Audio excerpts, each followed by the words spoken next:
North Providence to Attleboro, over half a foot of rain fell in just a matter of hours yesterday. Right now, North Attleboro still dealing with major flooding from torrential rain that started this weekend and then escalated last night. Thanks so much for joining us tonight. I'm Tiffany Murphy.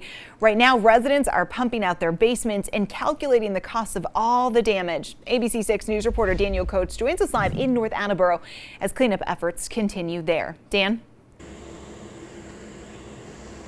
Well, Tiffany, it's safe to say that the cleanup efforts are continuing into Tuesday evening, and plenty of the residents are dealing with driveways that look very much like this one behind me. Again, guys, I'm standing in about an inch of water that's glazed across this driveway and in much of the front lawn. And the resident of this home actually tells me that it's getting worse as the night goes on, as plenty of residents in this area are pumping the water from last night's flood out up onto the surface and are eventually pumping it out from their driveways and off of School Street just at the end of this road.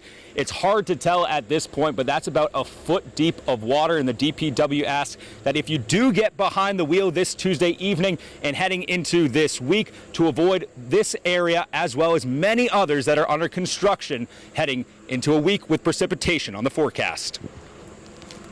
After heavy rainfall Sunday, residents knew they were in for another wave of torrential downpours Monday night. Went to go do laundry, and within an hour of rotating laundry, I went down and I had water all the way up to my first step.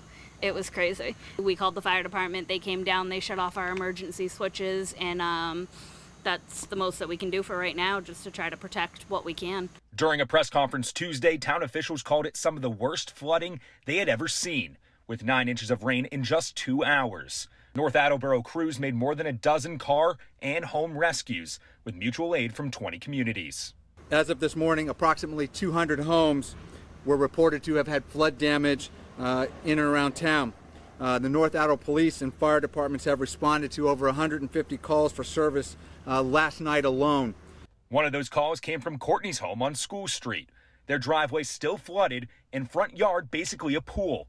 The city is preparing for more torrential rain and possible flooding in the coming days. I am petrified, so now I'm just waiting for everything to dry out so we can go back in and try it again and try to find whatever we can. And I want to pick up a second sub pump. I'm probably going to have to leave the city to try to find one, knowing that everybody's going to be sold out here. Courtney's neighbor Mark is also waiting for his basement to dry up. It's not getting worse, but it's still coming in. I'm, finally catching up with it a little bit. He gave us a look at the basement scattered with pumps that had half a foot of water this morning, saying compared to his neighbor, he actually made it out lucky. Sure, he's probably got like 6-7 inches in his basement, if not more. North Attleboro officials say nobody was hurt during the emergency response and cleanup. The only ones in town seemingly enjoying this Tuesday afternoon are Courtney's kids. I wear like Crocs in there, or like just shoes with holes in them, so I don't wear my nice shoes in there. Jacob even admitted he brought out the fishing rod this morning. My dad tells me there's like fish in the sewers sometimes, so I'm like, I'll just go out there, see if I can. Give it a shot, right? Yeah. No luck, though? No, never. I've never caught anything in there.